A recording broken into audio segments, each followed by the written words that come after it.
Unang Laba Essay, Bagong Town. Hello guys, nakapaglaban na ba kayo bago magbagong taon? Ako kasi may naiwan pa. Habang mahimbing natutulog ang aking tinira ko na yung labahin ng aking anak. Gusto ko sana itong iwan last year, kaso pagising ko nandito pa rin.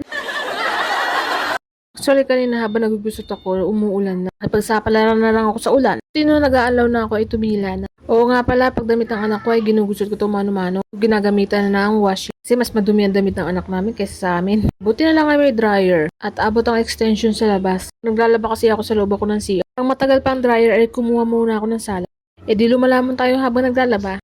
Parang mas gusto ko maglaba pag ganito ah. So ayun na nga, kailangan ko magmadali at baka umambon na naman. Musta ang New Year nyo kagabi? Nakapagsindi ba kayo ng paputok kahit umuulan?